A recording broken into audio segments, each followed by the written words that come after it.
what you're looking for. It's me. The old me? It's a style.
Perkenalkan, kita dari Universitas Singapura Bangsa ya, tapi bukan PLP, kita PKM atau pengabdian kepada masyarakat. Makanya rame-rame.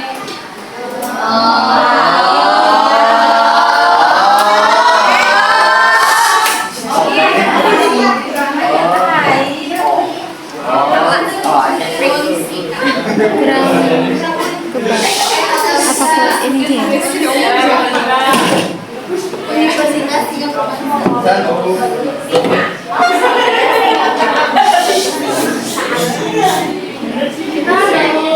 semester 1 ya.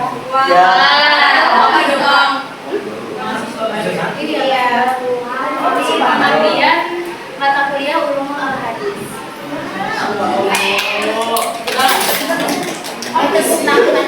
Kita dari Fakultas Agama Islam, prodinya Pendidikan Agama Islam. Sebelum kita mulai, kenal dulu ya.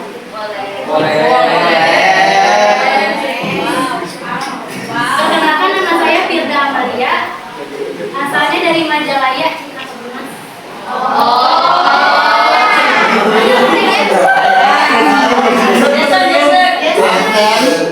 Saya alumni Pondok Pesantren Al-Quran Bersama.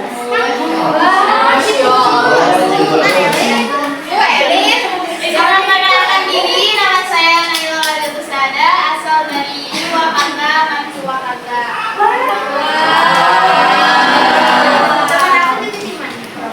Iya.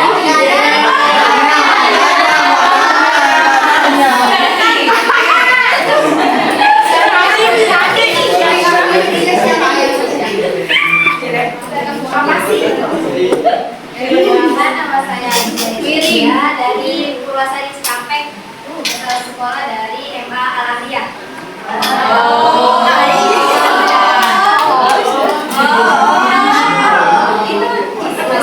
Nama saya Mubidah Sana dari Tempura. Alumni Madrasah Aliyah Fatul Burhan. Tahu nggak Pondok Pesantren Baitul Burhan?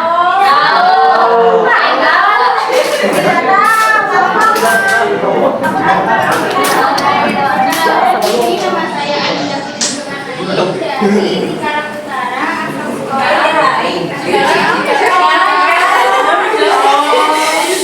dari Madrasah Aliyah Negeri 2 Klaten, Yogyakarta.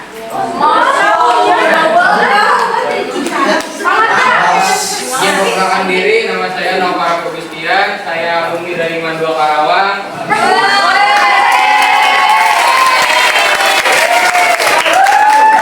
Tempatnya di Majalaya.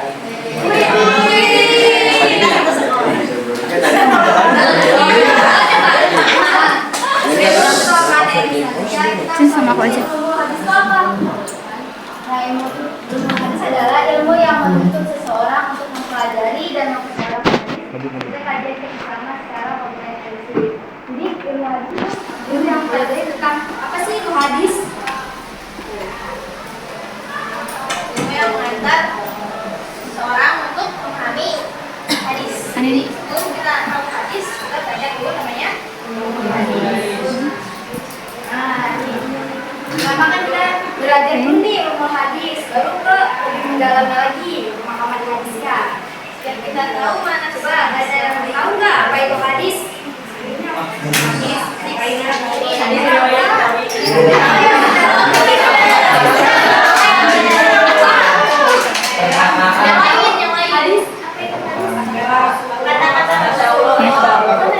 Sabda Rasul.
Jadi hadis maksud itu hadis yang dibuat-buat, bukan dari kami.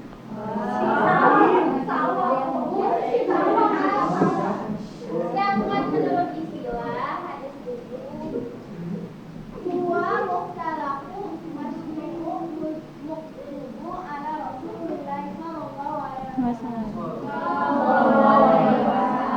Yang artinya kebesaran direkayasa dan dibuat-buat serta dinisbatkan kepada Rasulullah sallallahu alaihi wasallam. Jadi hadis maksud itu hadis yang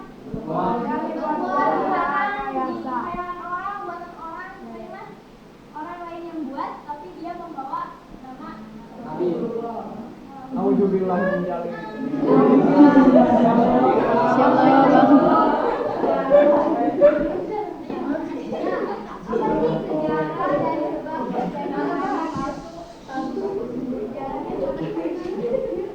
Buat sejarahnya yang pertama ada motivasi politik. Gimana sih? Begini nih. Dulu waktu zaman Sayyidina Ali, umat Islam kan terpecah belah tuh ya. Ada yang kaum yang mendukung Ali, ada yang mendukung Iya,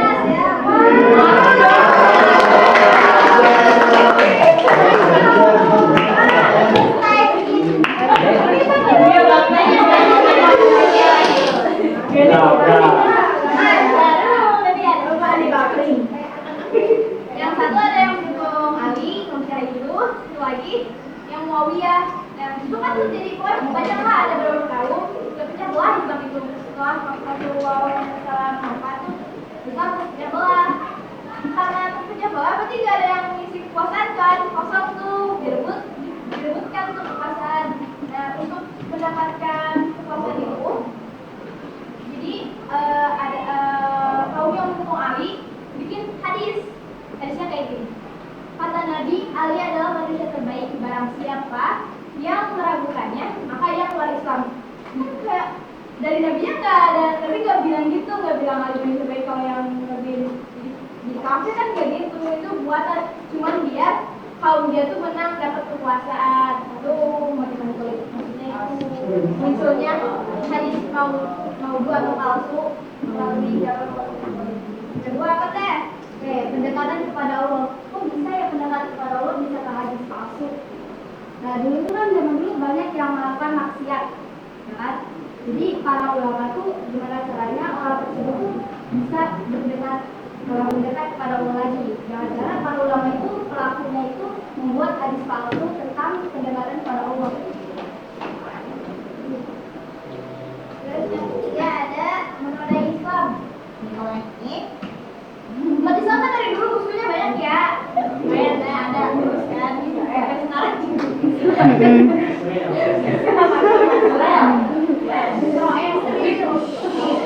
Kalau di zaman ini, zaman hadis Maulid ini, dulu ada musuh Islam yang dia tuh nggak bisa nyerang secara terang-terangan, nggak bisa langsung nyerang pak, nggak bisa.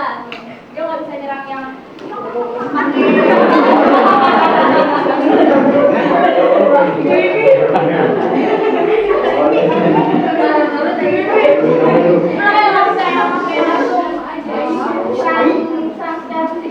jadi dia melalui cara justru menghancurkan Islam dari dalam ya, dengan cara membuat hadis palsu.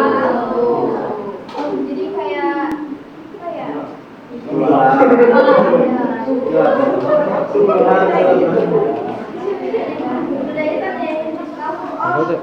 Contoh hadisnya kayak gini.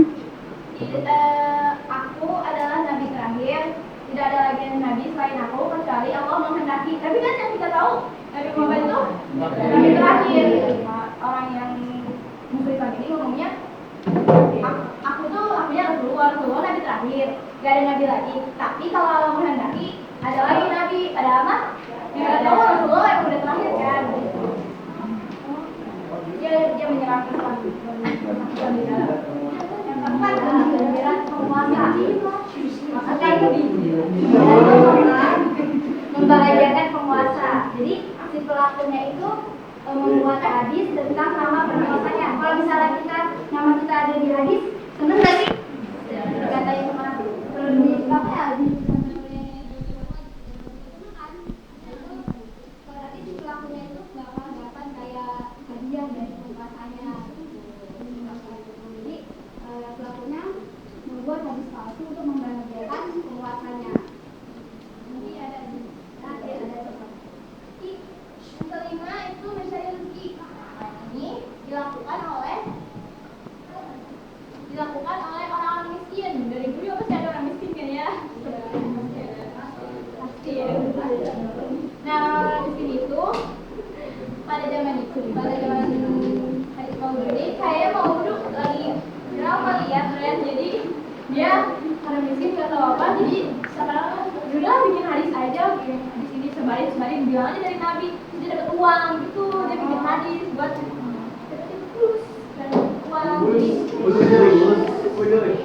Jadi dia bikin hadis palsu, atau bisa juga dibikin sama pemdongeng yang suka bikin cerita itu ya, bikin berniat gitu, bikin hadis palsu tapi gini gitu. Contohnya nggak ada sih, cuman ada dilakukan oleh Abu Sa'id Al-Madaini. Mencari popularitas, kayak membuat hadis palsu untuk ketenaran. Buat terkenal.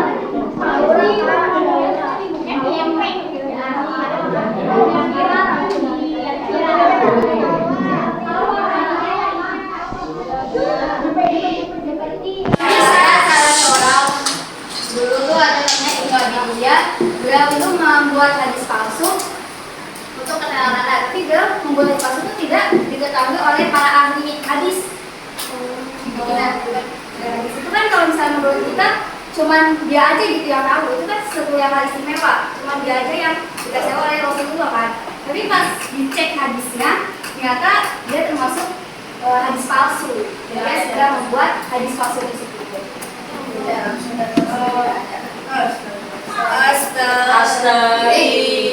Nah, ini penjelasan yang tadi yang disebabkan berapa ya yang menjilat penguasa. Itu ada ya jelasin. Nah, ini contoh yang menjilat atau membahagiakan penguasa. Misalnya yang dilakukan oleh Iyad bin Ibrahim An-Nakhai untuk menjilat penguasa ketika ia masuk ke istana Al-Mahdi yang sedang bermain burung. Jadi ada seorang raja itu dia sedang bermain burung merpati. Lalu dia itu berkata, la sabaqa illa fi nasrin au hukun au hatin au janahi. Tidak ada perlombaan kecuali pada anak panah atau unta atau kuda dan atau burung. Nah, aujanan ini yang ditambahkan oleh Diaz. Padahal hadis aslinya itu cuma sampai al-hadirin, sampai kuda. Dan burung ini ditambahkan oleh Diaz. Hadisnya. Nah, ketika mendengar hadis palsu itu, Al-Mahdi itu memberi hadiah 10 dirham kepada Diaz. Jadi Diaz itu mendapat hadiah dari Al-Mahdi. Lalu, tetapi setelah mengetahui bahwa hadisnya itu palsu, Diaz kan berdusta berarti kan namanya. Nah itu Al-Mahdi menyuruh untuk burung merpati itu untuk disembelih. Al-Mahdi biasanya gara-gara melihat Al-Mahdi main. Ya, jadi kan senang kan? Al-Mahdi senang gitu. Oh, habis dia masuk ke hadis, so dikasih uang. Ternyata palsu. Berikutnya ada tanda-tanda hadis maudhu. Jelas lah ya tanda-tandanya tuh. Gimana bisa tahu hadis maudhu? Langsung ada pengakuan pemalsu hadis. Jadi yang bikinnya mengaku. Oh gitu teh, hadisnya aku buat dah kayak gitulah yang bahasa asal ya. Aku langsung pemalsu hadisnya. Guys yang kedua, pengakuan pemalsu hadis teh gimana? Pengakuan pemalsu ini pemalsunya itu pelakunya tidak mengaku. Tapi pas ditanya oleh para ahli hadis, kamu lahirnya kapan? Ternyata lahirnya itu setelah gurunya wafat. Sedangkan dia itu dengar hadisnya itu dari gurunya saja. Nah, mungkin gak sih orang sudah meninggal berinteraksi dengan orang dulu? Gak masuk akal kan? Itu dia dapat hadis dari apa? Berarti itu termasuknya bisa dikatakan dinamakan dengan hadis palsu. 3. Subjektivitas perawi. Oh ini tahu nggak perawi apa? Perawi itu yang meriwayatkan hadis. Yang kalau hadis kan suka ada Abi Hurairah. Nah itu perawinya. Subjektivitas perawi ini, si perawi itu yang hadis apa kayak hadis riwayat Bukhari yang kayak gitu juga kan Bukhari perawi saja. Nah itu aku apa namanya fanatik sama suatu kaum. Kayak tadi kaum Syiah. Dianya fanatiknya sama kaum Syiah. Jadi dia membuat hadis yang berkaitan tentang Syiah, tentang Ali, keluarga Ali, pokoknya yang mendukung kaum ini. Jadi dia bikin hadis palsu sesuai. Kalau ngefans lah gimana ya? Kayak fans. Jadi fans ya, itu fans di kaum Syiah. Ya di dan di sini hadis tentang NCT kan.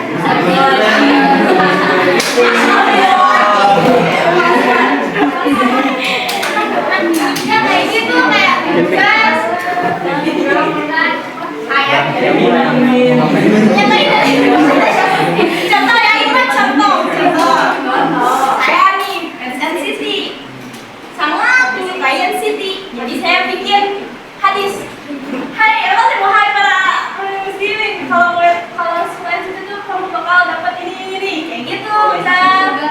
Jadi sudah saking fanatiknya, saking sukanya sampai dibikinin hadis loh kayak gitu itunya ya. Jadi bikin hadis karena dia suka. Lanjut deh. Nah ini ada penjelasan dalam materi hadis, isi hadisnya. Biasanya itu disebabkan oleh aturan katanya itu tidak berurutan. Terus pas kita baca artinya terus dimaknain gak masuk logika. Ada nih contohnya, barang siapa yang melaksanakan sholat duha sekian rakaat, 2 rakaat akan dapat pahala 70 nabi. Hah? Bukan apa? Sholat duha dapat pahala 70 nabi. Kan gede banget pahalanya. Cuma sholat duha 4 rakaat aja dapat pahala gede kan kayak enak banget gitu. Gak masuk akal kan. Itu hadis palsu. Tidak boleh. Itu biar ini aja biar. Ya, iya bisa biar. Terakhir ada perawinya pendusta. Jelas lah ya. Kalau perawinya pendusta berarti bohong, berarti gak benar dong, gak dari Rasul. Jelas. Perawinya kalau bohong, kalau dia jujur, dia cuma bikin aja biar benar.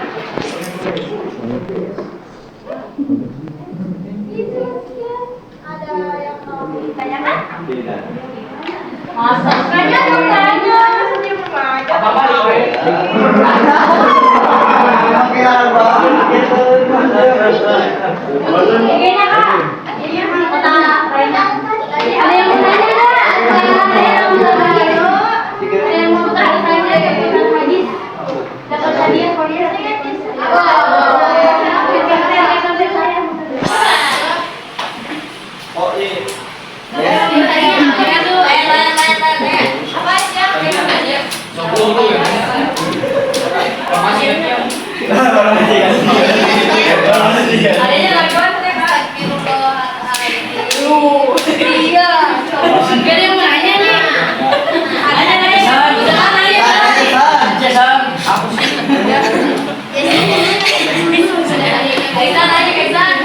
Bisa informasi.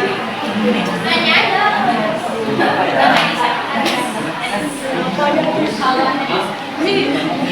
Aku yang tadi belum jelas. Jason.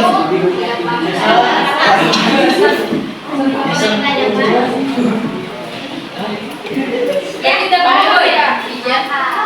Lu paham nanti. Lamain aja lagi. Lamain aja.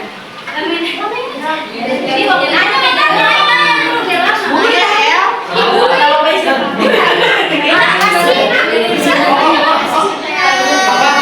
ada yang tahu macam-macam tadi? 24 menit. Berapa? Ada berapa? Lebih dari satu. Kemudian hadis banyak banget. Ada wisata, ada hadis wisata. MJ, Bukhari. Itu kan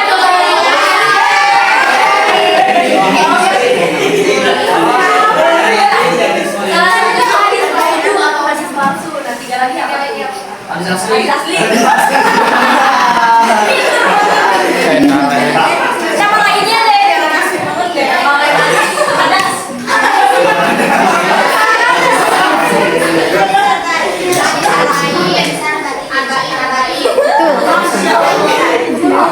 Ibu jawab nanti dapat hadiah. Jawab lu. Tuh, benar kan? Jawab tadi makanya.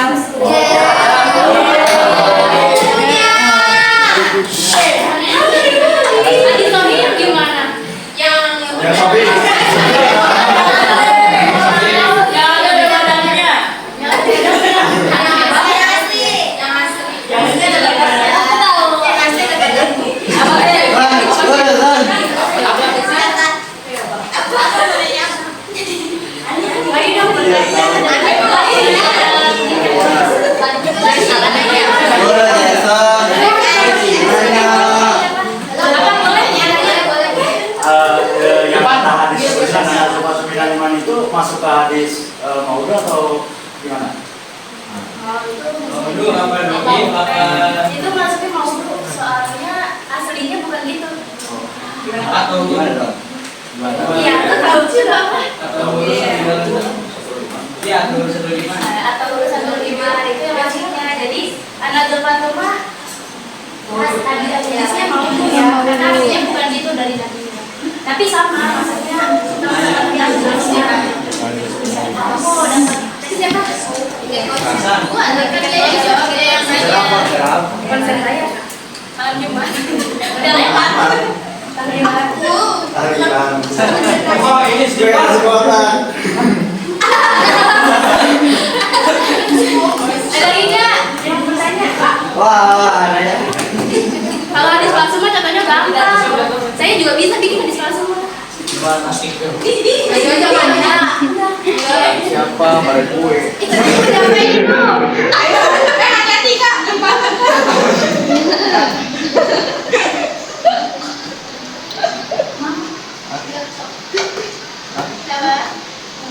lagi gitu. Apa cara teh? Enggak.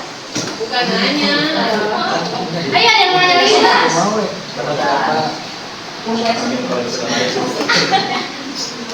Ayo dong nanya, tadi aktif mana suaranya?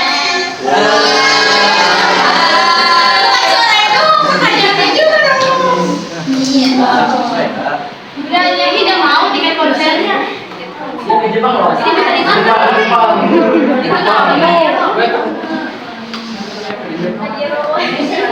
Kalau ditanya tahu berarti ya? Kalau ditanya, oh sih itu.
Gila.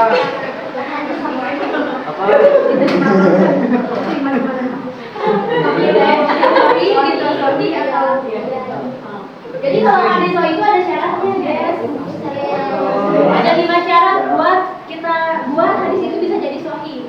Ada yang tahu nggak? Tidak. Yang pertama itu sanadnya harus mutasil. Mutasil artinya bersambung dari Rasulullah ke Abu Hurairah ke Ali itu sampai Imam Tirmidzi misalkan. Nggak boleh ada putus-putusnya. Kalau putus maka hadis itu dhaif. Yang kedua, periwayatnya atau perawinya itu harus adil. Tahu adil? Nah, apa tuh?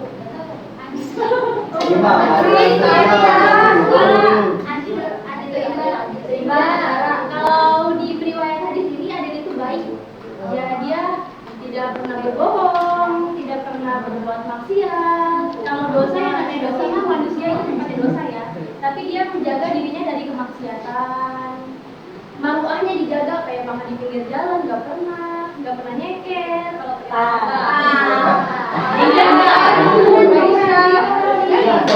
Kalau nggak nyeker itu ciri-ciri kiamat tahu?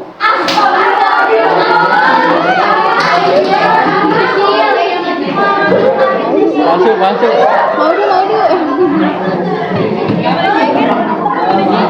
Yang ketiga itu periwayatnya harus domit.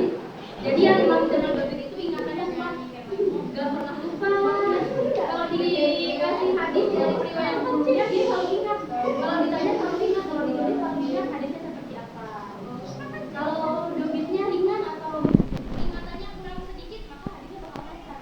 Kalau domitnya sempurna, riwayatnya adil, syaratnya lurus, ya sahih. Dan yang keempat syaratnya hadisnya nggak boleh syadz.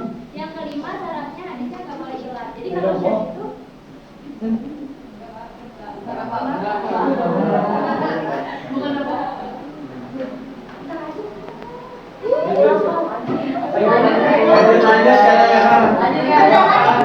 Jadi kalau syadz itu janggal ya. Kalau yang ilat itu hadisnya cacat. Kayaknya ini syaratnya pada bagian. Nah ini syarat kurang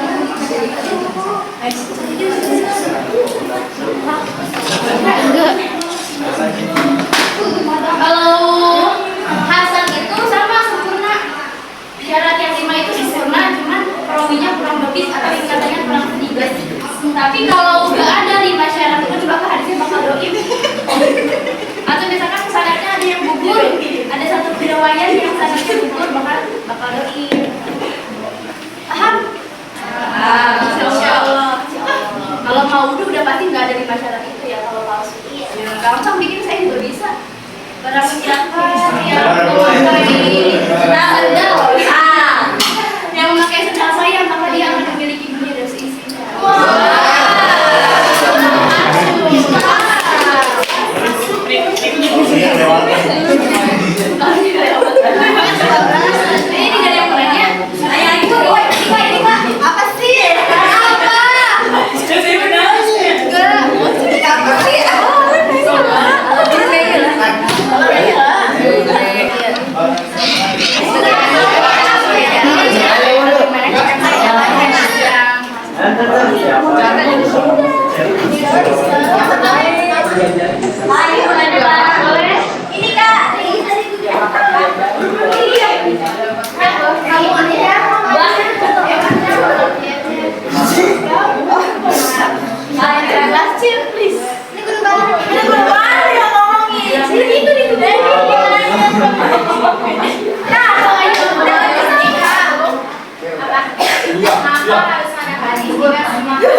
macam-macam ya. Karena yang namanya Al-Quran itu umum atau global.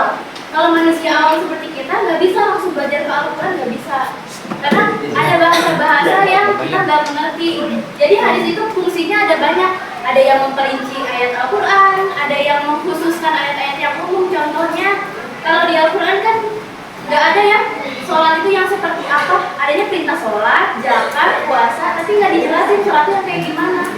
Lalu ada lagi hadis yang merincinya, yaitu kata Rasulullah, "Sholu kama ra'aitumuni usolli." Sholatlah sebagaimana kalian melihat aku sholat. Otomatis sahabat-sahabat Rasulullah itu melihat cara Rasulullah sholat bagaimana, lalu disampaikan sampai kita sekarang caranya sholat itu seperti itu. Banyak lagi mengkhususkan ayat-ayat yang umum. Enggak. Bayangin kalau misalnya hadis gak ada, Al-Quran bakal setebal mana? Wow, sih.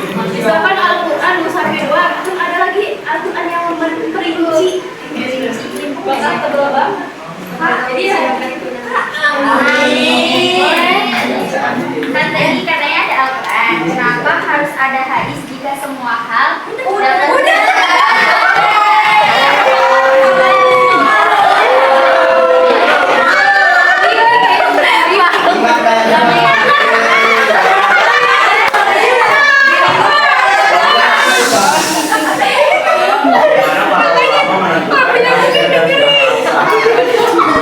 para ulama menentukan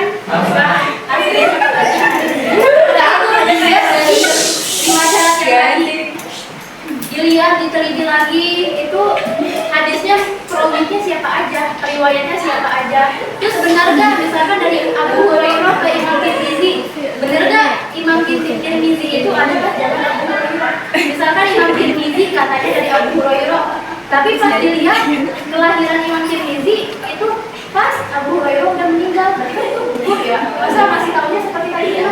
Arwahnya masih tahu. Jadi sanadnya dilihat, terus perawinya dilihat, diteliti, orang ini suka maksiat enggak, terus orang ini ingatannya seperti apa. Jadi kita nggak bisa langsung ngelihat hadis ini kan doib ini, tapi kita nggak teliti, nggak bisa. Kalau cuma secara tulisan aja kita nggak bisa tahu ya doib, hasan atau sahih ya. Kita harus meneliti juga. Oh iya, tadi kan nanya belum dikasih hadiah. Iya.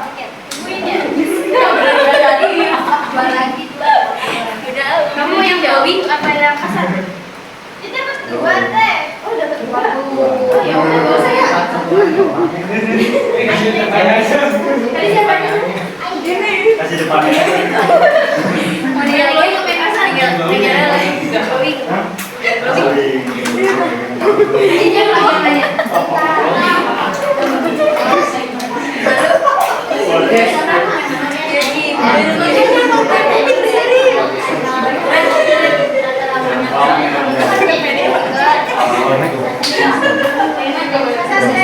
Tiga. Jadi kalau itu kayak hadis sahih ya, dia memenuhi 5 syarat yang tadi. Cuman dobit periwayatnya itu kurang, ingatannya kurang sedikit doang. Kalau emang dari rawinya itu ingatannya nggak benar-benar nggak ingat, itu bakal masuknya ke doi. Tapi kalau cuma kurang sedikit, lupa dalam satu kalimat atau satu harap doang, itu masuknya ke hasan. Tapi itu sah. Sah boleh kita amalkan, itu sahih, hasan boleh kita amalkan. Yang ada syaratnya itu hadis dhaif. Kalau hadis dhaif boleh kita amalkan. Menurut beberapa ulama boleh diamalkan. Kalau menurut pendapat Ibnu Al-Arabi, Al-Bukhari Muslim, dan Ibnu Hazm, yaitu tidak dapat diamalkan secara mutlak. Jadi udah kalau kata ulama ini mah nggak boleh. Hadis sahih aja yang boleh diamalin. Kalau kata pendapat Abu Dawud dan Imam Ahmad, hadis dhaif itu dapat diamalkan secara mutlak. Mau hadisnya nyelenceng, mau apa juga boleh diamalin. Tapi yang biasanya kita pergunakan yaitu yang ini menurut pendapat Imam An-Nawawi dan Ibnu Hajar Al-Asqalani. Alhamdulillah. Jadi kalau menurut ini hadis dhaif boleh diamalkan ya, cuma ada beberapa syarat yang bisa ya kan? Bapak lanjut aja. Ayo kita dulu ya. Oh iya, dapat hadiah. Oh, makasih. Apa benar sih? Yang bedanya yang dulunya aku pegang. Mau dimakan, jika ada yang berarti semoga bermanfaat bagi kita semua. Mungkin ditutupkan saja. Wabillahi taufiq wal hidayah. Assalamualaikum warahmatullahi wabarakatuh.